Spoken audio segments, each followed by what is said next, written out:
Hey everybody, this is Jess with Cosplay for Christ. I'm with my best friend Laura. She's an author, she's a filmmaker, she does it all. I'm her biggest fan. We're going to talk about the Narnia Faire. She was with me the whole time. Her daughter came up with her and helped me with the booth this last weekend, and it was really fun. And me and Laura are just going to talk to y'all about how it went, kind of the recap discussion of the Narnia Faire. So hope you stick around and listen to it. On the 4th of the year, on the 14th day, we set sail on the ship out to sea. I took my brother and my sister and my brother and my sister and my brother and my sister made the cruise. And shortly after sailing, we ran straight into a storm, and they're up and they clocked us blue. And we became afraid, and our hope began to fade. We lost sight of all that held us true. And we couldn't see the light, so we began to fight. We quarreled with each other, oh brother against brother. And right before our faces, our cannons went and blew. We saw the mass before the shore and swam against the ocean floor. Put up in a Friday, Saturday night. We drove the cargo from the shoreline into the light. We started fires in the moonlight, burning so bright. Our ship got crushed and burned, but we were alright. So Laura, thank you for coming up from Texas to Missouri to Yes, the trek. It was funny because she had actually said, "Hey, I just want to come up and visit you during April." And I was like, "Perchance, would you like to come and help me with Narnia Faire with my booth?" And since you've been missing me so much and doing booths together, because you were the entry, the beginning one of all our Cosplay for Christ booth stuff at Comic Cons. So I thought you were just missing me a lot and just wanted to reconnect, reconnect with our old days of yore. Oh yeah. So Laura agreed. Thank you, Jesus, because if Laura had not agreed, I can tell you. I feel like that would have been difficult. It is not oh, I just show up. It's work. You have to work. And so she came in Wednesday, right? And then, which was nice because it's 10-hour drive for you? I think it was, between 10 and 11. Yeah. I don't know if you're a driver or not, but I like road trips. Half my family does not. So for them, that's torture. For me, I'm like, woohoo. Well, as long as they have someone interesting in the car, it's fine. Yeah. At least she had your daughter. So she's interesting. She is interesting. Also, she wouldn't let you stop for long. So you got there real fast. I make her write me notes when I'm Look, I got a hobbit, a little hobbit. Aw, isn't that cute? Good, nice. The smallest person can change the course of the future. I think this was from Fangirling Over Jesus in her shop. I really like it. Okay, sorry. I came home to a little squishy on my desk. Oh, someone missed you. Yeah, it's like for mama and had a squishy. They're like, we squished this instead of you. Now that you're back, we can squish you. So now I'm squishing it while I write. So you came up on Wednesday, and Thursday is when we were going to set up for the fair. So they allowed you as a vendor to come anytime. And we weren't a vendor because we weren't selling anything, but we also weren't cast. So it was kind of weird. What we say? We're weird in between. We're like this weird line that separates the two, but we're on the line. So we were trusted staff, which was lovely. But it's also, we didn't have to sell anything to make it worth our while. So it was lovely on the stress for that side of it. So we came up Thursday afternoon. So we were loading up on Thursday not loading up. We were setting up on Thursday. And so Thursday, it was so humid. I was dying of the humidity, but it was kind of windy. So we were like, okay, this should be okay. I mean, the setup was kind of fun because we figured out how to do it, right? Yeah, where we would be and all of that. So we had a really great location. I was really happy with our location, except for the wind. But Yeah, we were on the very corner of the stage. So when you first came into Narnia Faire, there was a pavilion area where the kings and queens and some quests, I think, were set up in the courtyard. And then you go up some stairs to the stage, which leads to the back field where all the vendors were. And so we were like, when you get off the stage, literally we are the first tent on the left, right on the corner to start off. So we were great location. But yeah, we were kind of wind tunnel because Yes. we didn't really have any protection. We were sailors that might have sailed away. we were. Oh, yeah. my. Why don't you tell them what we were, like our characters? Oh, we were liberators of ancient wonders. Yes. Yeah, not pirates. Not liberators pirates. of ancient wonders. Yeah. And you would go around and tell people that, and then what would you say? Oh, I'd give them little gold coin chocolates and say, that we're like the little guy in the tree who had to give all his stuff back. And they'd all cheer, Zacchaeus! And I was like, wow, people knew their Bible stories. I was trying to pick one that'd be easy, like that maybe it was part of a song or something that people could like remember. Yeah. Yeah, they would light up when they get it because they're like Zacchaeus. They'd cheer from all over. And I was like, all right. I think I told that joke like 100 times. And thank you if you heard it 100 times for laughing every time. So yeah, I like God bless laughter. Sympathy's good. We'll take anything.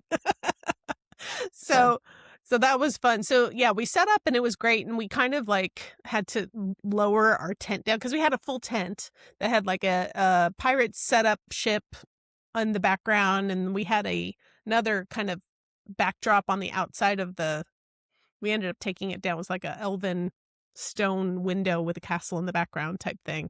Temu special. It worked. That was like, wow, that's an actual good use for Temu. That right there. Yep. See, it was good. So we set all that up and we had 2 tables and we partnered with FaithCon Convention. So we had a little acrylic sign that had a donation link for survival con kits that FaithCon does as their outreach. So you could donate, they're about $5 each. You could scan the QR code and donate survival kits. And there was an example of a survival kit right there. And then the rest of it was kind of just decor. We had our treasure that people would, it was so windy. We had a spinning wheel. That you would Friday we had the spinning wheel. So it was a little thing and whatever number it landed and on. The Price is Right. Yes. Wheel of Fortune. Exactly. And you were supposed to like whatever it landed on, then that's the treasure box you got to pick out a prize from. But it was like the first people coming in, this huge gust of wind just came and just blew almost everything off the table. We learned we could not have anything, any sticker, any loose item. It all had to be either like secured or heavy in order to be out in the open. And even the heavy stuff was just like moving. And I was like, we had some little tiny sandbags sitting on the table and it would move things. Oh, yeah. They're 2.5 pound little sandbags at least to keep I the learned a signs. lot. I learned a lot about preparedness. Well, honestly, I mean, have you ever done an outdoor booth before in windy conditions? That was my first one. Yeah. Yeah, I haven't. This was my first outdoor booth, period. I've never had a tent. Like this tent, I bought it specifically for Narnia Faire. So it was like... The closest thing we've ever done was, I guess, trunk or treat. Yeah, but then my car's not blowing away. So, you know, that's... I'd say that's the closest one. Yeah. And we were up on the hill for that one at our church in Texas. Mm-hmm. But I don't remember it being crazy windy or anything. But normally on hills, it's funny because our church is always windy. But this was windier. I was I thought I could handle wind. Yeah, it was aggressive. I literally woke up Sunday morning going, oh, that's how I could have secured the tent better because my brain finally caught up. Well, my brain wasn't even there, so I was just sat up in bed and I was like, oh, this is what we're going to do next time. Yeah, we learned the beauty about straps are going to be our friends next time to secure the walls with straps so that they don't, because what was happening is the wind would blow our walls and it would literally knock over. How many tees did we lose? I want to say 5 or 6.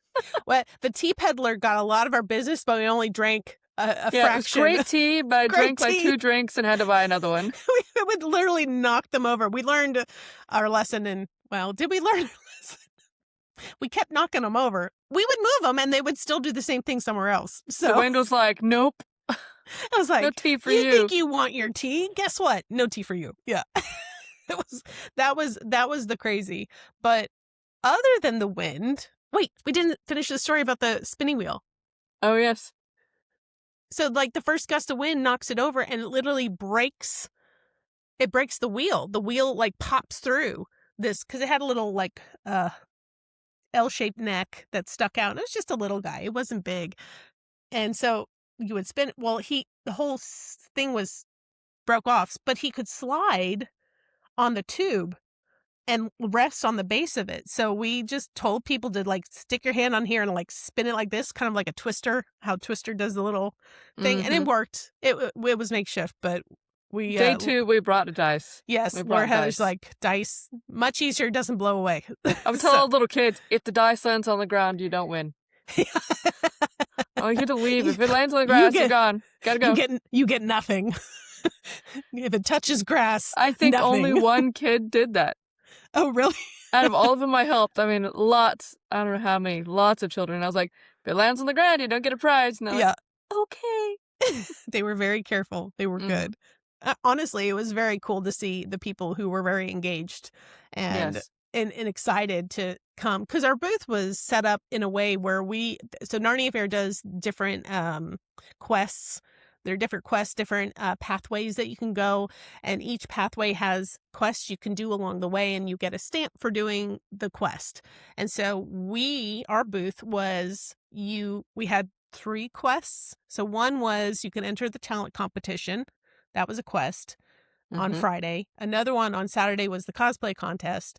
And then the third one was you had to come to our booth, tell us an adventure, and then spin the wheel, the dice, roll the dice for a prize. And then if people wanted a picture in our booth, it was...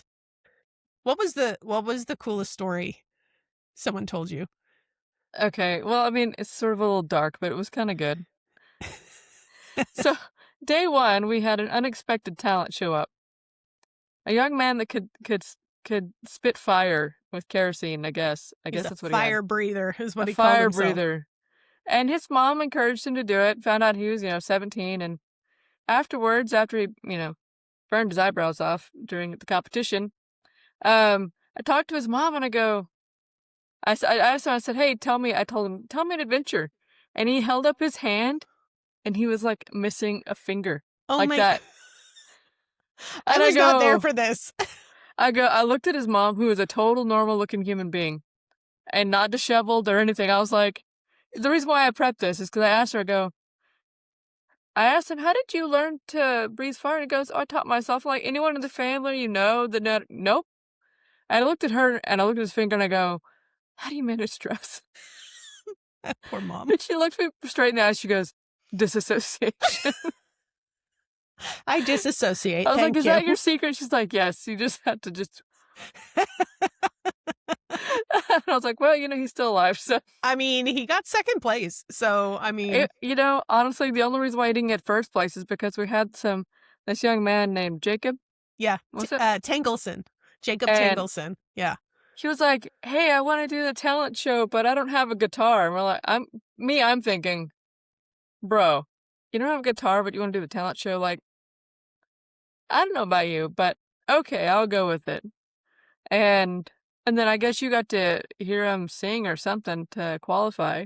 He played me a song on his phone that was him, and it was his song. I was like, okay, this sounds great. So he borrows a guitar from the Fortress Dweller band that was there, and someone loaned him a stool from the audience, and he sat there and he played this really beautiful song that he wrote when he was dating his wife. Yeah. And it was like, so it was funny because me and Laura both had microphones, and we would hand one to each other just in case someone because we had some other singers that would just take it and do it. But he was playing guitar and he was singing. And so he's like, it'd really be helpful if I had a chair. I'm like, do we have a chair? And some guy sticks up a stool. He has a stool. He goes, I got this. I'm like, that'll work. And I'm like, asking you so shall receive. So we grab it. He sits down. So I'm his microphone for singing. Laura, you're like sticking your the mic up to the guitar. Yeah. And so which I think you had an easier job, miss, because I was trying not to punch him in the face. Oh, no, I kept getting the mic too close to his hand. He bopped the mic several times because I was too close. But my arm was getting a little shaky towards the end because it was really good, but it was like I was so focused on don't hit him in the face, don't hit him in the face. And this is why we go to the gym. So we can hold the microphone without getting tired. I mean, okay, I will. I don't work out my arms, I walk. This is what I do. Girl. I'm feeling called out, Laura. I'm not calling you out, I'm convicting you. Okay, fine, whatever. I'll work out more. But he was so good though. I mean, I'm like, later on it was cool when he came up to get his prize. I was like, do you do this professionally? He goes, oh no, I mean, I used to, but I haven't done it for a long time. I'm like, you need to do this and get back into this. You are very talented. And he goes, well, this is convicting me. And he goes, I will not bury my treasure. I'm like, there you go. Because he brought up the whole, don't bury your treasure, being a good steward of the gifts God has given you, which has been a theme on this podcast for a while. So I was just like, there it is. Yep. So I really hope, Jacob, if you're listening, I hope that you truly put out a CD, get an album, do something like you have, or I don't know if you're serving in your church, worship team, dude, you got a voice and it's very impressive. He was very impressive. Very impressive. I saw him the next day and I was like, so we're still gonna not hide our treasure, right? Yeah, He's like, no, ma'am, we're good. Right. It's like, I found him.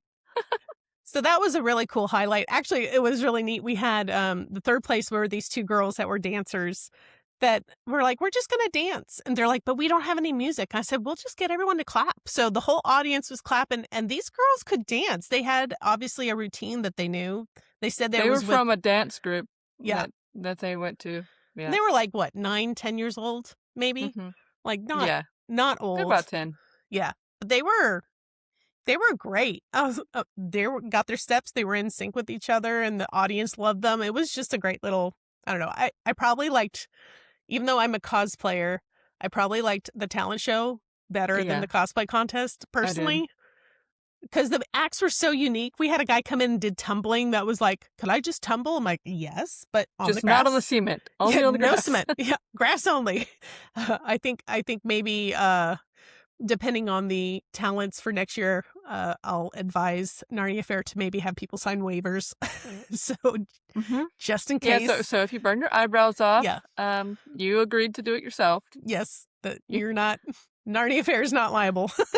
Or Cosplay for Christ. Yeah. Neither. Yeah. So next year, if you're going to come and breathe fire, you're going to sign a paper. Yes. You're going to sign a waiver, sir. Or ma'am. I guess ma'ams can do it. So what was your favorite thing on Friday? I know we talked about the talent show, but was there something that stuck out to you on Friday that was your favorite? Was it Friday that I took the basket of coins around everyone? Mm-hmm. Yeah, that was my favorite. Talk about it. My daughter and I went to every booth in the entire fair, even up to the front where the royalty sat, and just had a little basket full of coins because there's this thing they do called a trinket trade or whatever. Trade for trinkets for trade. Yeah. Yeah, and so my trinket was chocolate coins, and so I would go to all the booths and just hold the basket out to them and make jokes about Zacchaeus and whatever, and the genuine happiness or confusion was very fun. Because some people are like, why are you giving me something? No one ever gives me something. And others are like, oh, for me? They're super excited. And it was interesting that how loved people felt by just offering them that kind of a thing. Just chocolate. Just little chocolates. And they're just little happy, oh. And I would go back to the back of booths or where workers were resting and offer them to them. And it was received very well. I think the favorite person I gave coins to was King Edmund. Because I told him, don't spend these on your family. And they're better than Turkish Delight. Just saying, like, upgrade, brother. They are actually better than Turkish Delight. I don't Yeah. really like Turkish Delight. I gave one to his brother and I gave 2 to him. Nice.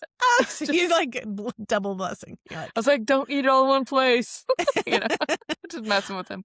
It was really funny. Well, or I'd make jokes about how the coins had JFK on them. oh, And people were like, who is the man on the coin? And, and we joke about taxes and whatever. Well, I had But, a yeah. vendor come into our booth on Saturday because I wasn't with you. I was manning the booth when you guys did that. So I can't remember who it was, but they came in and they were like, that was you guys. You gave us chocolate coins. I'm like, yeah, it was Laura and her daughter. And she was like, that was so nice. I love chocolate. Like, she was just like gushing about it. And I was just like, oh, it reminded me of when our first Comic-Con in 2018, when we bought donuts for all the vendors. Mhm, Like, mhm. that was the infamous David Tennant Round Rock Oh, donut yes. photo. What's these? I know, like, he had the, it's just so in awe. But I don't know. There's something to that, Laura. Like, Yeah. vendors don't expect to be blessed. They're there to do Right. a job. They're there for either their hobby or their livelihood. And Well, I was like, trying to figure out like a way to interact with them where they wouldn't feel obligated to sell me something. mhm. I wouldn't feel obligated to buy anything, but we could have a good and positive interaction that would be uplifting. I was like, what do we have what do we have? What could I take? And I was like, we could take those. We had so much too. I still have a whole bag of chocolate coins left over that's hanging out. I sorted through all our treasure boxes yesterday. I also made the executive decision to remove all swords from the bauble box. So we had these little plastic swords that are like the olive, like you put in drinks with a little olive and you stab them, Mhm. or appetizers, whatever. So I thought, oh, little plastic swords, how fun. And yes, they are, but they're like crazy sharp. Like you stick your Yeah, hand and all in, the you're little like, kids would want them. And and I had this one dad, I think it was on the first day, his daughter was like, I want a sword. He goes, give it to me. And he grabs the sword, pulls out a knife, lops off the point, and gives it back to her so it's like blunt. I was like, that was so smart. I was like, you are a very clever man. You're using this one up here, sir. And he just gave me the nod. Like, good dad vibes. yeah, Good dad. Good dad. Yeah, I saw a lot of it was really neat to see all the families out with their kids. And It was such a positive event. yeah. I've been to a lot of Renaissance festival situations. Not always that positive. Yeah. Like for me, a lot of times when I go, I get, I know that this is kind of the vibe of a lot of Renaissance festivals. It's kind of catcalling and stuff. That's kind of their thing. And so I'm a little like PTSD about it. Like, oh, am I going to get some of this? And it was so refreshing to go to one that was just positive and all the jokes were clean and heartwarming. And you could be sarcastic if you wanted. You just couldn't be mean. Yeah. I mean, I would make little dark humor jokes once in a while, but you just couldn't be mean about it. And they had a strict rule about you can't be mean. You can be sarcastic and whatever, but you need to understand your audience. They stress a lot to make sure you know your audience before you start saying things. Yeah. They were very It's great. the leaders were very clear, especially to vendors too. I mean, cast members are held to a higher standard that they hold their cast members to, but even as vendors, they were like, just know who you're talking to. You can be sarcastic, but don't be offensive, and it's maybe best not to crack a joke if you don't know how they'll take it, kind of thing. Like, Mhm. but also just so I would get the vendor emails and they were here's what I loved about the whole thing, period, is that they strived very hard and intentionally to make it a family-friendly event and Mhm. made for that any kid at any age can walk up to a booth and they would not be exposed to something that was dark or Yeah. that would scare them. Is that a cat? Yeah, he's a black cat in a black chair. I can't even. I'm like, Kitty, stay still. I hear your I don't bell. even know why he's in here. Because we're recording. If you hear jingling, it's her kitty. It's my kitty. What's your kitty's name? My cat's name is Saber. Why don't I know your cat's name? I don't know, because I don't talk about pets much. I try No, not you to. really don't. I don't even know your dog's name. I got 2 dogs. One's name is Petal, and that was her adopted name, so we kept it. And then Ranger. And I don't talk about Ranger because secretly I'm not a very good pet mom. Well, Ranger's not yours though. No, he's not. Yeah, so that's okay. That's okay. Yeah, we have fish. Fish. We have fish. We have fat, chunky goldfish that named Tater Tot and Fry and Shelly, and they're fat fish, and we love them. And they stay in their contained aquarium. We used to have a ton of pets when we were in Texas, but we just can't really have. We have all the allergies of the whole family, so we just can't do the indoor animals, unfortunately. So the family-friendly atmosphere was my favorite thing about it, and that was because they were so intentional with the vendors that they even said, they're like, they had a list of things you could not put out on you couldn't put out to sell. They actually went around to the booths to check to make sure that you didn't have I tarot didn't know they cards. actually checked. Wow. Yeah, so they checked, no wands, no tarot cards, no runes, no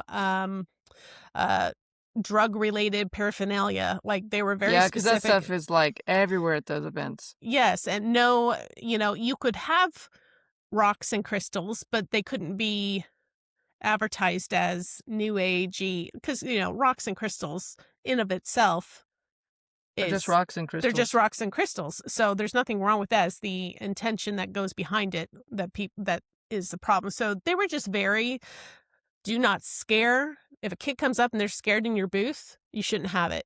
If it's gory, if it's scary, if it's full of witchcraft, none of it. So like, they were very intentional with that, which I appreciate big time, because Narnia Faire is different than other Renaissance festivals for that reason alone.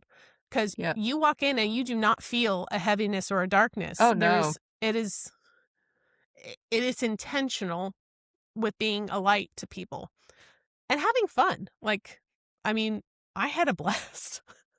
It was a lot of fun. So that was probably my favorite thing about the organization, the fair as a whole. But probably my favorite thing that I enjoyed, not as a person who's working a booth, but just being there, was the Fortress Dwellers. Oh, yeah. Oh my gosh, I love their music. And I love that they're blowing up on the internet now, and like, people are starting to recognize who they are. And so they go on tour, and it's this family they used to be the Bailey Family Ministry, and they changed their names, I think last year, possibly. I don't know. They changed their name to the Fortress Dwellers, because I think what one of the owners told me was that people were confused about what kind of music they were because of their name, and so they changed the name to be more of a Renaissance feel. So they are like, okay, we know what we're, because they were like, are we getting Southern Gospel? What are we getting here?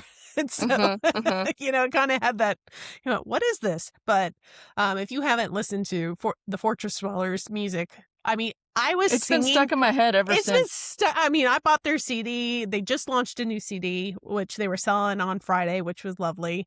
And you got to meet their mom. Well, I got to meet her too, but you talked with her.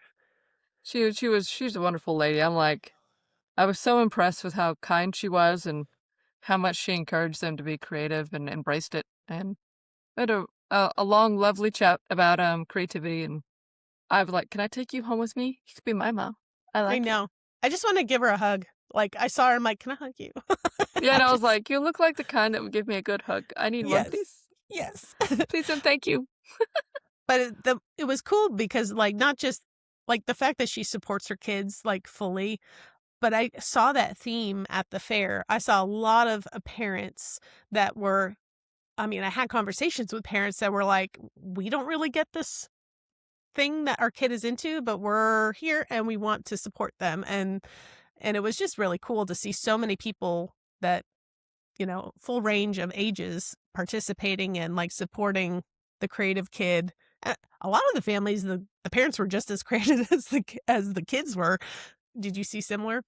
Yeah, and I was thinking because I hang out with a lot of creative people here. Some of them are academic. I've been helping her get her book done about parenting creative children from someone who's written books about this and has a PhD and all that about creativity and giftedness. And I saw a whole lot of that there. I was really surprised because one of the things is you can kind of, if you are kind of that creative gifted type, whatever it's called, you kind of see it in other people. Like you just kind of resonate with them. Like everyone's kind of the same kind of age in the brain or something. And we all just go, oh, another one. And we just kind of get all together. There was a lot of really creative people there who just probably needed a little mentorship and they would really do well. I was really pleasantly surprised and I was like I just kind of felt in my spirit about it that God had a plan for all of those people and that fair was part of that plan somehow because I feel like because we've talked about it how kind of in that area there's a religious spirit in that general area that kind of quashes everything that just kind of just goes after it and goes eh, none of that. And just kind of stifling that, and it's part of the reason why they're not doing well in your area Yeah. spiritually in some ways. Like, Yeah. our area has its own thing, the Austin area. Springfield has its own thing. Every time you go into a city, there's some kind of dominion of something going on. But I was like, wow, there are so many creative young people here who are just needing a little bit of mentorship, and they would just fly for and do everything for Christ. And so I mean, I'm personally excited for the future of going to events like this in your area and bringing my friend's book and leaving it on our table for all those parents who come there because their kid is super creative and they don't know what to do with them because to a parent who's just kind of normal or as disconnected from their own creativity and decided to live the really normal life. Obviously, look behind us. We don't do that. We're Right. adults that are Right. adulting as creative people, we're just doing it. But for all those parents who aren't doing that, who just have the really normal life and then they have this creative kid and the kid is like deconstructing or whatever, well, a book like this would be so great to have in our booth because Yeah. I think that we're going to see a lot more of that showing up, Yeah. I agree. I agree. and consistently over the years we've seen that. At other events too, where you'd have these really normie parents who are bringing, the really creative kid, teenager or a young person through, trying to be supportive, doesn't know how to do it. And I'm like, man, I've been praying for an answer for this for a lot of years. We've talked about it so many times. It was so nice to see so many Christian parents there trying to support their creative offspring and obviously exploring that and trying to do it. But a lot of it is just small nudges. It's not even big things, Yeah. you know. Well, I was just thinking my impression after the fair was specifically in my area that I live in, how needed it is to have a creative outlet for these Christian teens Yeah. and young adults that the only outlet they have is secular, which is Mhm. to a certain degree is fine because it's, there is good things in secular to creativity that you can learn and do, but unfortunately a lot of times secular creativity worlds are counterculture to the Christian culture, and Mhm. they literally conflict. Like they're oil and water in some ways with belief systems. And so when you are not founded in Christ or you're still developing your relationship with, well, we're all developing our relationship with Christ, but if you're not founded and solid and like your brain has developed all the things, if Mhm. you're still in that influential stage, it's very easy for kids to just grab onto something that is dark and just run with it. And And that was a discussion we actually had with one of the parents that came and talked to us was that she liked being there with us because her daughter was very drawn to darkness. And I know personally from my own personal experience how easy that is because that happened to me too. Um, Christ led me out of that, and He can lead anyone out. And that's but yeah, it's a thing, you know. so I'm And hoping. Oh, go yeah. ahead. No, just keep going. I was just saying, I'm hoping that this will spur people in our area, because there's people that came from out of town, and there was a bunch of people from Oklahoma or Arkansas that came up. Like that would be something that God drops, because God's awesome, and He is strategically putting people in places. Like I met a guy that was in the battle group, and he came up to talk to me, and dude, if you are watching this, you didn't come back to talk to me further, and I wanted to dang. share more with you. Like, he came up right when the costume contest was happening. I couldn't give him the time I needed to, like, answer his question well and to honor his time.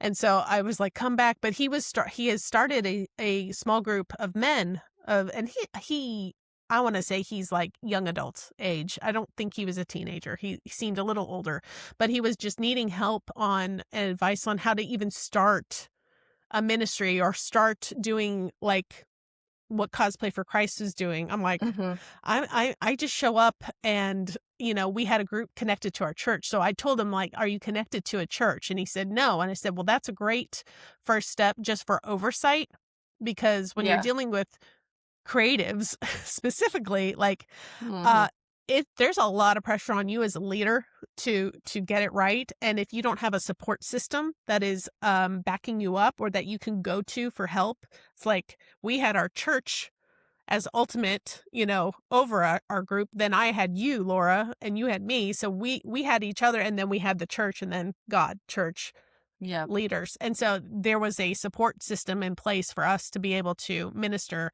to our group.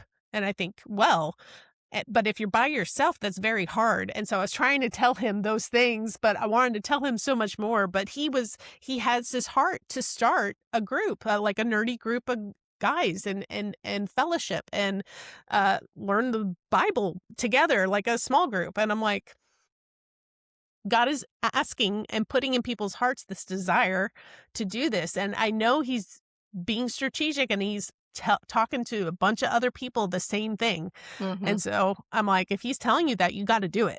Be obedient. Well, and so let this be kind of learn from our experience. Like, I ran a writing group for over 5 years, and then we ran our group together. There will be people who are going to come through your group that you're going to have trouble with. That's normal. And the reason why you need to be connected to church and have a partner in your group that you can run things by is because sometimes those people, they will try. I don't know if they're doing it. Sometimes they're on purpose and sometimes not on purpose. Sometimes it's just willful ignorance on their part. And sometimes that's being naive.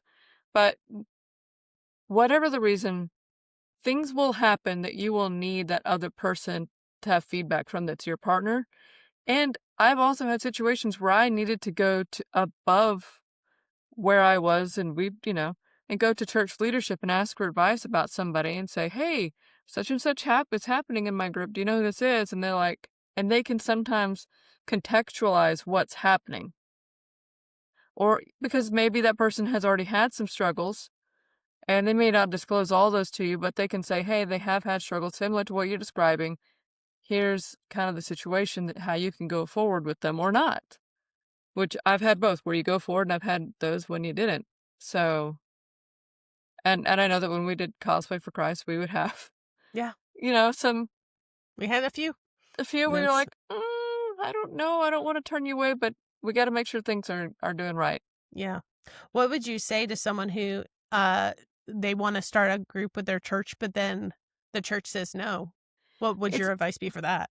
so I have a background of marketing, and so we need to think about this in a strategic kind of way. A lot of churches in a lot of areas, like for instance, where you're at, where the churches are run by really normie people. You go down to Branson and you might find some people who are a little more creative because there's a lot of Yeah. theater stuff going on down there. Yeah.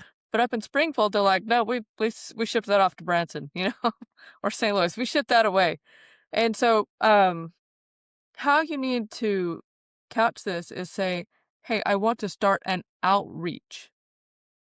Use the word outreach group.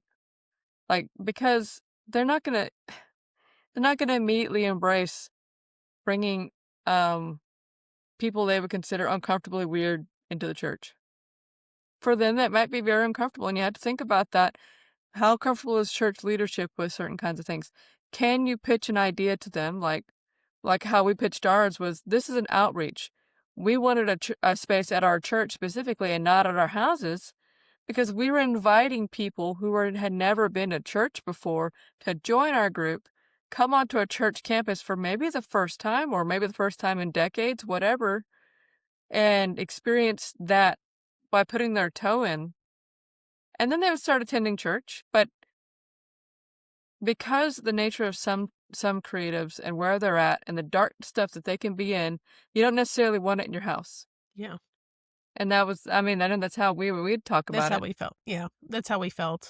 That it was just more of a safety thing also because we both had young kids also, which came to the group. So it wasn't like, but you don't know until you know people, like where they're from, where they're coming from, what they're bringing in with them and all that stuff. So, and we had whenever we would go to Comic-Cons, we had a little thing that our people had to agree to be like, a little printout. Yep. Here's what your expectations of behavior are.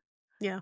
So like what we expect from you, what's allowed. We had an outline of what kind of things we accepted in our group, whether or not we would cross-play or not, as an example. Like, did we allow cross-playing in our group?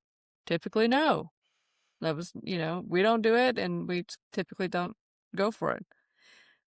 You'll have to address all those things because they're cultural stuff. Yeah. And you have to decide where's that line for you, what's okay, what's not okay. And it's best to have a list of it written down. Yeah. That way people can know up front, hey, this is the expectation in our group of behavior and costuming and stuff when you're with us. Yeah. Yeah, because you and I as leaders, not to be stuck on the crossplay thing, because I know that's kind of a hot topic in the cosplay world of things. So for us as leaders, we do not struggle with identity of being a boy or a girl. Like, we are women, we are solid, like, good. I could dress as a dude and I don't have a problem with that. It's not going to lead me to sin. But someone who maybe does struggle with their identity, cosplay could be an excuse to try out being that other gender, and it could actually feed and lead them to sin. So we as leaders would not crossplay, even though we didn't struggle with that, because we didn't want to show someone who might struggle with that this is okay to do. And they would interpret that like, well, they do it, so I can do it. Well, it's different convictions, different, So I just want to clarify that for those who are like, wait a minute. That's why. It was just specifically to make sure that we were leading by example. Yes. In all ways and in excellence to the best of our ability. Same things with same thing with the overly sexualized characters. We would not do that. That's not glory for God. I personally don't do anything that celebrates death and like horror. Like, never. I would never do that. I don't either. So that's just something that I don't do. And, as you mature as a Christian, God will show you and convict you of the things that you should and should not be dressing up as. So that's just wanted to put that out there for y'all that are listening to that. But so let's go back to the Narnia Faire, because we're you and I can buddy trail. We like to rabbit trail. We so do. We do. So day one that was really fun. It was lower attended on Friday, but that's probably because most people work on Fridays. But I saw a lot of groups and group homes come on Friday, which was really lovely to see. It reminds me of my time at Special Friends, with special needs community coming on. They loved it. They were such sweet, sweet people. And I just loved them so much. So that was cool to see a bunch of group homes come. And then Saturday was the big day.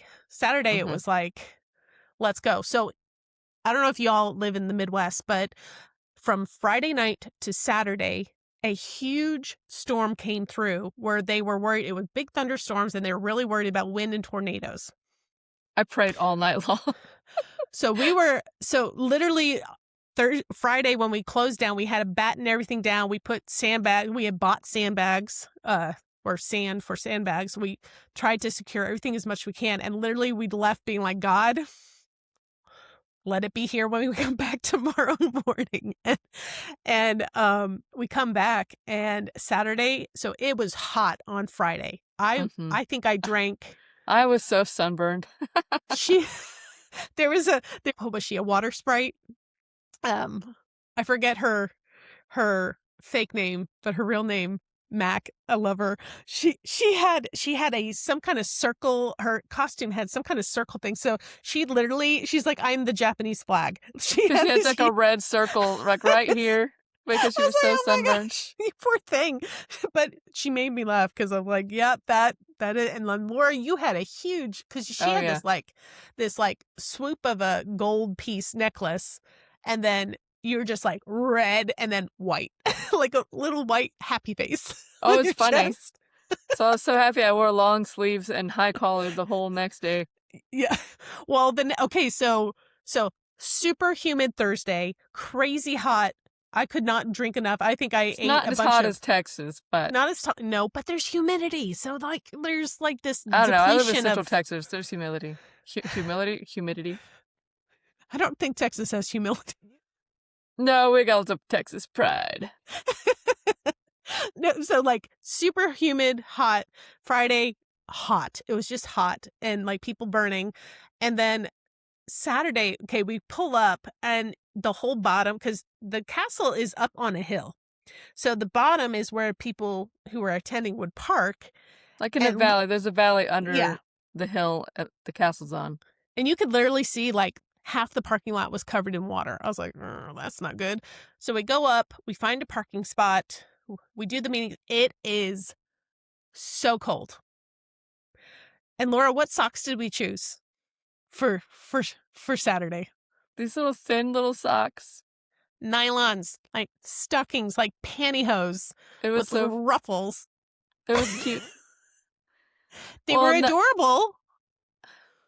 This is how cold it was. So cold and wet. I do a little thing when I'm in the gym and I can't I feel like I'm not going to make it. And I go, you're good. It's okay. You're safe. You're not hurt. And I can verbalize it to help me, lift heavier and stuff and say positive things to myself. That's what I was doing, battling the wind and all the water that was freezing coming off of that tent as we lifted it. Well, because we lifted the tent and we have to reset everything, and we had these big curtains on the sides to kind of make it gussy it up a bit. And so Laura, you're up there trying to do the things, and you were up there for a long time. And I remember you coming towards me and you're like, I'm going to take a break. And I was like, I'm okay, gonna walk. I'm gonna go walk. And I was just like, okay. And like later you tell me that you're like, I was about to lose. I'm like, I had no idea. I'm like, my discernment was so good. It worked. Like, okay. She had her professional face on, so I couldn't tell.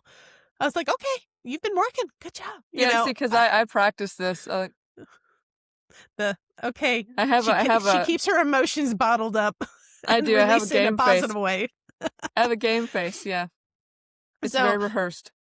So it was crazy cold, like fingers numb, toes numb. But my feet were so cold. So cold. And I had boots on. I was going to wear those cute little heels that match my outfit. So here's my coat that I made. It matched this perfectly. And I was like, I'm just going to bring my boots and maybe I'll change into... I never changed into the little cute shoes because... My feet were so cold that I tripped on the stage twice. I am so grateful you did not fall off the stage. I was like, Krav Maga for the win. This is why I did not get hurt. But so she was wearing white stockings and yes. And I tore them during the cosplay contest. I tripped on the back stairs and ripped open my right sock. And I was like, no one's gonna know because I'm as white as the socks. You really, honestly, you had to look and see the texture difference and be like, oh, but yeah, you were kind of the same color as your white socks. See, not having a tan, it mattered. It was great. I'm sorry you fell, though. I felt bad that you fell. I'm glad you were okay. Oh, I was totally fine. It was just funny. It was kind of funny. We're still in the morning. So the morning, they tell all the vendors, hey, because of that lot, we're going to have you guys move up to this far back lot. And so me being like, okay, I want to get there first and do things and get back. Let me do the instructions before anyone else. And I was like, in my head, I'm thinking, don't be the first one, Jessica. Do not be the... she's the first one. I wasn't the first one because there was a couple other people that did it while they were saying do not obey this command quickly. I just felt it. Don't obey this quickly. So I go and I drive my car. So you have to drive on the back side. You're you're on ground. There's no like paved anything. It's all dirt. And it leads to like between these trees, tree line, and then it goes up to another hill that you park on. So I'm in my minivan, definitely not an off-roader. And there was a bottleneck between the tree line going up to the thing. And I see this lady and she comes over to me and she's like, hey, people are getting stuck in the mud. So just, now. I'm like, oh, okay. So if stuck in the mud means I have to have some momentum and go quickly. So I didn't floor it because you're going uphill. So you can't you don't want to spin out either. So I had appropriate amount of speed. And I go through and I get up and I go around and I park my car around. Everyone has a nice clean line. Her. Nice clean line. And I go around and I park in front of someone so that we're nose to nose with our cars. And I get out and I hear this sound and it's like air sputtering, escaping from somewhere. And I was like, is that my tire? And I go and it's my back rear tire and I'm looking and I hear it, but I can't see anything. I was like, what the heck? So I pull my car up a little bit more and it's still doing it. I'm like, oh, that's not good. But it's like the fair's about to start. Like it's 10 minutes till the gates are open. And I still have to get back and finish. We were not fully set up yet. I never saw where you parked the entire time. I was like, I don't want to. I don't want to go there. You did. So I walk all the way back. So you have to walk like across a football field distance back to the thing. So I go back to the tent and there was I forget his actual name, but he was Mr. Fox and he was the security guy. Sir Fox. And Sir Fox, I found him out and I was like, hey, listen, I think I might be getting a flat tire. I think it's air escaping it. And I don't know if you have like a inflator here. He goes, sure don't, but it's in my garage. I'm like, same. Mine's in my garage. He goes, okay, that's something we need to think about. I said, so I'm just going to let you know. I'm like, I'm going to pray about it, but we literally can't do anything about it right now. The fair's about to start. We will deal with this later. So I tell Laura, I texted my husband. And about 3:00, I saw that my husband had texted me because I hadn't checked my phone. And he was like, did you check the air pressure? I'm like, oh, yeah, let me go check the air pressure. So I go back up there and I'm looking at the car and I'm like, I don't hear it sputtering anymore. I'm like, oh, okay. So I'm like, oh, I'm going to move my car. And my little one came with me. So she's with me. We get out, we repark the car. And my little one goes, Mom, I hear a noise. I go around and sure enough, it's making that noise again. And she goes and she points and she's like, it's coming from right there. And I go look and I stick my hand on the tire and sure enough, I could feel there's a nail in my tire. So I'm like, oh man. So I check the pressure, but the pressure's the same for all the tires. I'm like, I don't know how you've been losing air, but the tire pressure is still. God sent an angel that kept. Seriously, like the air pressure was exactly the same as all the tires. And that was like 3:00. The fair got done at 5. So I was like, I texted my husband, I'm like, the air pressure is still good. So I go back. I tell Laura, I tell Sir Fox, hey, it's definitely got a nail in the tire. So he's like, okay, if it's totally flat, we can tow it. Like he had all these solutions on stuff we could do. But that put a pressure on us at the end to like, hey, we have to pack up as fast as we can because my husband was like, there's a Firestone that closes at 7. And if you can make it, you could get it repaired kind of thing. We did not make it. We did not make it. We did not make it. But, the cool part of the story was we were able to load up the car with all of us because we both had our daughters. I had 2 of my daughters. She had her daughter and us. And then the whole booth crammed into my minivan. So extra weight. And it stayed the same tire pressure. So by the time we set up, the tire was like, okay, low tire pressure. I was like, okay. But it was like everything was 35 and it was at 28. And my husband was like, you can, as long as it's not dropping, you can drive on it, and if you need to stop and put the spare on. We're like, okay, let's try it without putting the spare on. So we get on the highway, the tire pressure actually goes up to 29. Because the tire heats up. Yeah. Because I was like, oh, thank you, Jesus. But I was like slow lane going just under the speed limit all the way back. And we didn't make Firestone, but my house is pretty close. So we were able to just get in. I'm like, thank you, Jesus. We're safe. And I mean, I think, honestly, there's no way that tire should have been that high of pressure for the No. all day losing air. Like truly. That. Not as loud as it was. No, I have a video of it. Maybe I'll post the video of it's losing air.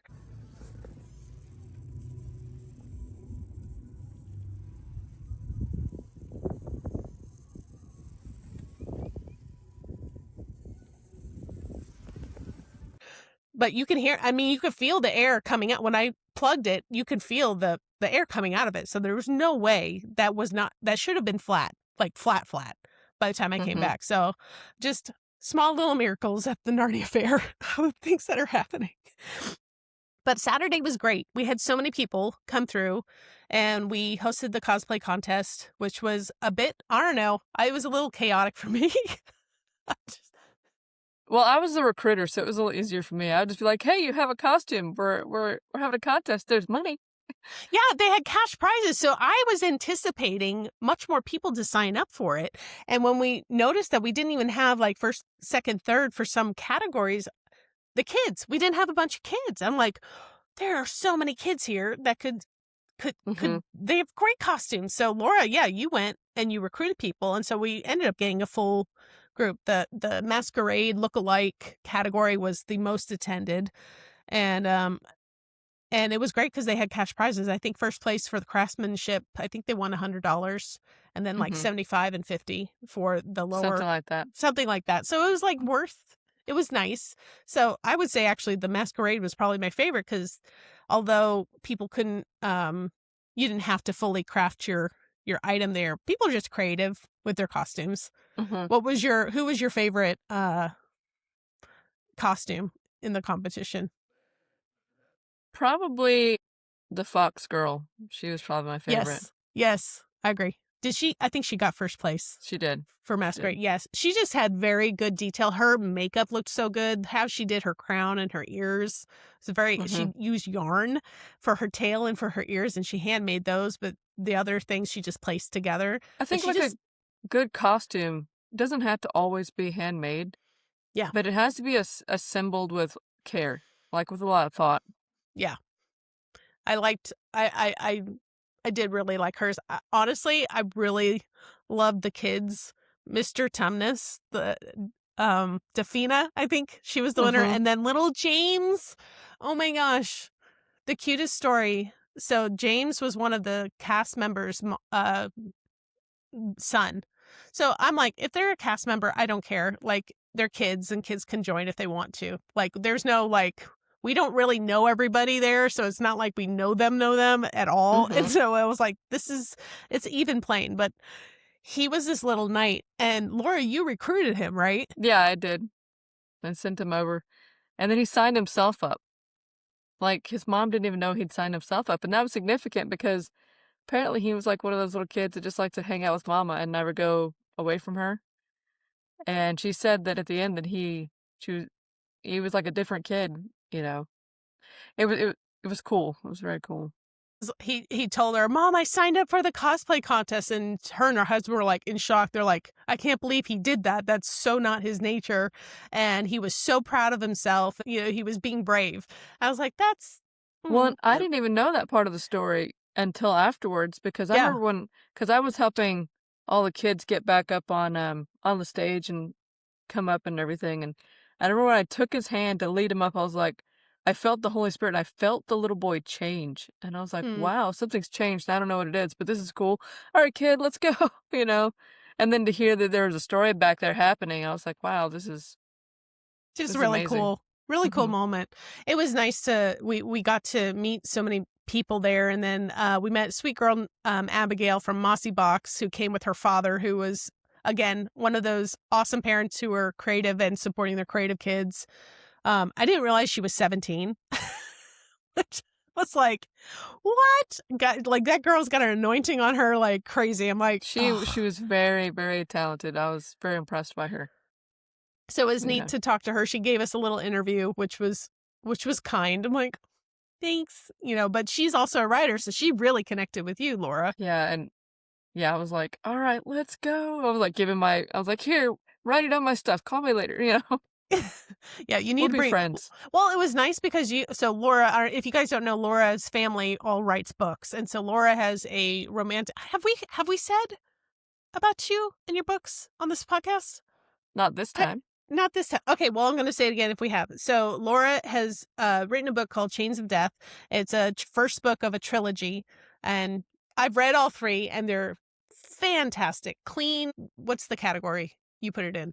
I guess it'd be kind of romantasy is really kind of what it is. It's, Yeah. Closed door, clean romance, fantasy. Yeah. Adventure.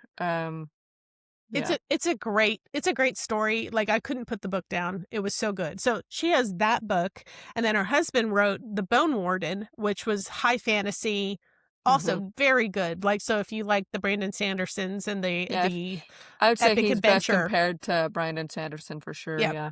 Yeah, Brandon Sanderson-ish. And then your older girls both made a kid's book called The Dragon of Cheese Wheel, right? That's the name of it? Yes, it is. Yes, and that's just it's like a kid's book about a dragon who loves cheese over treasure. And it's entertaining enough that a parent could read it and not be bored. Yeah, it's a sweet. So she had this sign and QR code, so you can go on Amazon and buy her books there, but it sparked so many conversations. What was maybe one of the conversations you had with people that were, oh, hey, you're a writer? Yeah, trying to think of which one I'd want to talk about, because I have several that were good, but they didn't go directions that I expected them to go sometimes. And so a lot of them would be like, oh, I'm a writer, or, oh, I love this kind of thing, and we'd scan it, and I would kind of just try to use it as like a opportunity to kind of mentor more than anything, to encourage people to do the creative thing that they're supposed to be doing, because I wasn't really there to sell books, but I was like, well, I'm a guest here in a certain kind of capacity. I should put my stuff out there to show the professionalness of the guest, as was I was kind of thinking, and your credentials, basically, is what it kind of basically amounts to. it's kind of like I see them as kind of like a business card, like, hey, this is who I am. Check it out if you want to, sort of a situation. But there is a big growing market for clean, like, fantasy romance, closed door romance, clean fantasy. Like, there's just, like, kind of our motto is just don't be too much, don't be smutty. It's just not appropriate. It's not needed. And so it was just nice to share with people who didn't know that Christians wrote this stuff. Like, I think a lot of people don't even know. They're like, and there's a growing community of people who are really trying to police it and make sure that it stays very categorized, and where people, when they're reading it, can know what they're getting. And so that was kind of fun to kind of talk to young people about that, and then talk to people who are fans of that to, obviously encourage them to read mine. But yeah, it's just worth reading yours. But it's also like, my goal for these things is always to help, like, anyone that God's kind of put a thought or a vision in their mind about cosplay or writing or starting a group, that just talking with us or seeing us would embolden them to be able to take that next step to do the thing that God is telling them to do. Because I'm always like, who am I? I'm just a nerd that sews costumes and shows up to places and gives out free stuff. Like, I'm not. I'm not. Well, and that's what's kind of so special about it, honestly, is like you and me, we don't feel like it's that big of a deal, right? We're just like, okay, we're just going in and just doing the thing that we have. What's the thing that God's put in your hand, and what are you going to do with it? That's kind of really what we're doing. And everybody has something that God's put in their hand, and a lot of people don't think it's relevant to use. And we're literally reaching out to a community that's very difficult to reach for a lot of reasons. They don't feel like they fit in the mainstream churches a lot. And to be honest, a lot of times they don't. I know that I don't. I know that I look put together, but it took a long time to cosplay a normal person. I can be a normal person. I can cosplay normal. See, that's exactly what's happening. I can cosplay normal people. Like, I can be that. I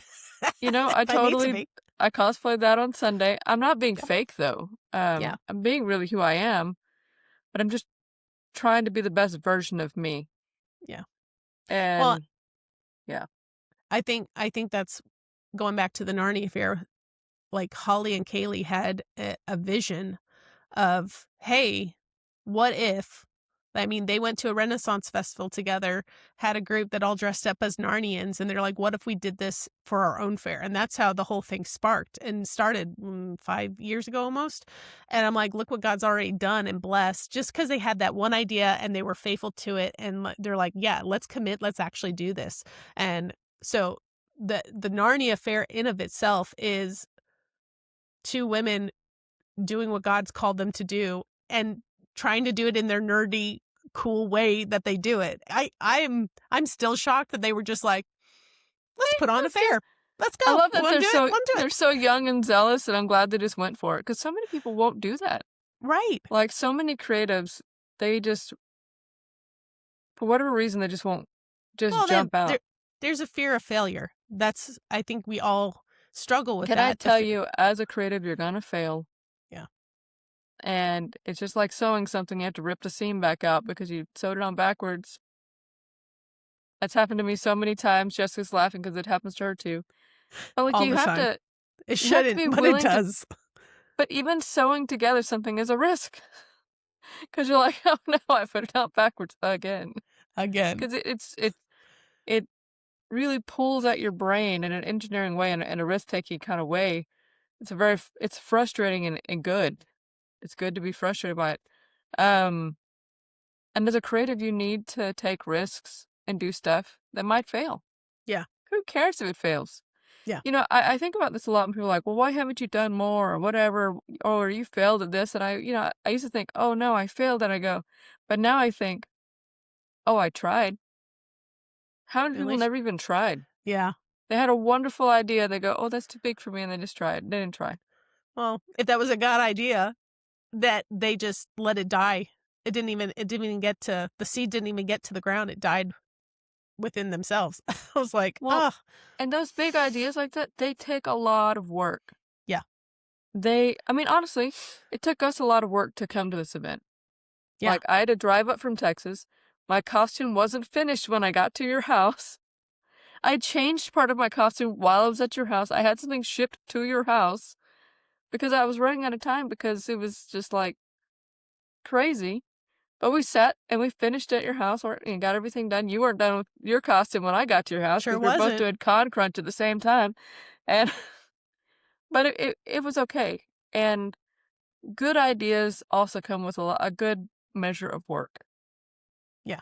So if you have a really great idea that's creative, don't get discouraged because it took effort. Like, I could tell that the event coordinators at the Narnia Faire were exhausted. It was hard. It was rough. I'm like, did you even have fun? Because I felt like you just sprinted from end to end to end to end to end, because they were literally go, go, go, ping go, pongs go. nonstop. And I've run events too, and I know that that's how that Yep. goes. That's just how And it is. I was really proud of them. Same. Just Me so too. proud of them. They, like, every event, I think they're also very open to feedback, which is lovely, and I think they try to improve it each year. They take feedback seriously, and they're actually making steps to improve it for each time. So, okay, we're gonna finish up at your top, I don't know, top 3 things, top 5 things of Narnia Faire. You say them, then I'll say mine. Number 1, the people. Yeah. Number 1 above all, the environment with people. That was just above and beyond. Number 2, the excellence that the event was executed was really, really great, especially in context of how they were doing it. I was very impressed. 3, I honestly enjoyed giving out those coins. That was kind of... 4, I liked being on stage with you because we're funny.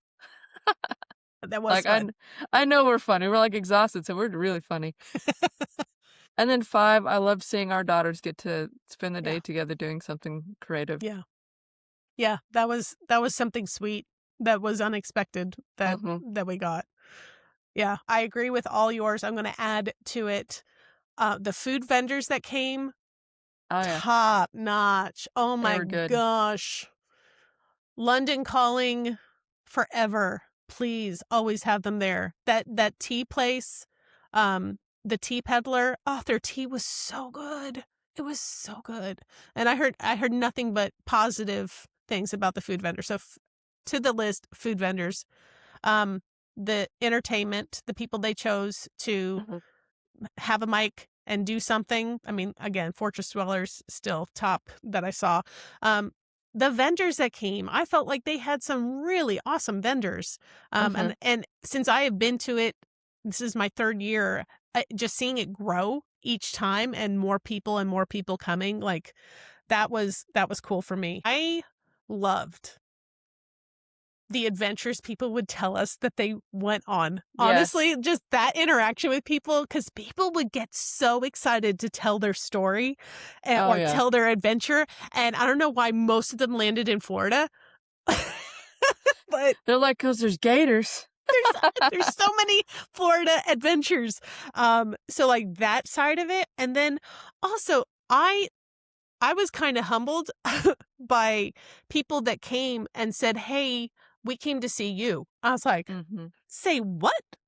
Are Yeah, you you got kidding quite me?" a few of those. I was like, "Go, That Jess." was nuts. I'm like, "Yo, I'm not but wow." So, and it was cool to see, like, and of those people, there's one girl, Emily, I love you. And it was the first time we got to actually talk for a long period of time together instead of like, hi, because we have seen each other at cons for like the last 4 years. And this was the first time that we actually got to have a conversation that was beyond superficial, like conversation. So for me, that interaction with people is like, I just love it. That's the part of the having a booth that I actually really enjoy. Mhm. And so that was probably my top stuff for Narnia Faire. So, well, Miss Laura, do you want to leave us with any comments, Any smarts? any last thoughts? Any last thoughts? You want to do with this me every year? Well, I sort of. Yeah. I know, God me too. willing, God I'm willing. eager to do it again. You know, I'm like, low key, let me MC. I was like, I'm not we're suggesting that, but we're just gonna we volunteer as tribute. We volunteer. We will submit our names, We'll and put you our may name choose in the us, and we would basket say to be your, yes. because we understand. Well, because you and I have a lot of event background, so we actually know how that part runs. I have a lot of. We both have a lot of production and theater and live events. I've also done like security and safety. So like, yes, we would. We have some experience and some years under our belt in I don't want all to the do things. all the grunt work, but I'd be happy to MC for you and make sure that everyone shows up to their thing on time. Holly, Kaylee, just if you're paying attention, Just letting you know, just we putting that volunteer out as there. tribute. Yes. So, yeah. And I would say it's, if you're in the Springfield area when they put this event on, you should come. Like, hands down, it was excellent. Your family will love it. It was, if you like Renaissance fairs and you like positivity, this is the place for you. Yes. Yeah. I concur. Yeah, they also have one in Arkansas too. I think Fayetteville. Yeah, but I think they're not doing it this year. They're not going to do it this year, They're going to do but it they're for next year. for 2027. So, Missouri will be their first one of 2027 because they're taking a break until then. And then they will also in 2027 have the one in Arkansas. So that is their plan going forward. But yeah, guys, if you next time, and I will probably have Holly on again and talk about Narnia Faire when they have their date set and stuff, and get some information out there for those when they have it. But it is definitely worth the trip. I mean, for us in Springfield, it was like a 35-minute drive out to Fordland at Chateau Charmant, which was so cool because it's actually at a flippin' castle. There's like an actual castle that it's in. It's like the perfect setting for Narnia Faire. Missouri's a weird place. We're like, no, we will not be a creative random castle on the hill. Random castle.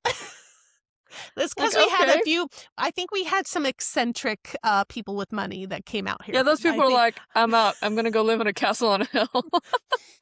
Goodbye, plebs. I choose castle. Goodbye, world. I choose my castle. Goodbye, I will live normies. my fantasy. I'm going to go live in the someone tower. just on the tower, just like looking out, being like, that's right. This is my kingdom. Yes. So good. Well, speaking of kingdom, let's close this out with, you know it. Thank you, Laura, first off, for coming and chatting with me about all the things Narnia Faire. I love you. You're my anytime. bestie. Same. Anytime you want to hang out and talk on the on the radio, on the podcast.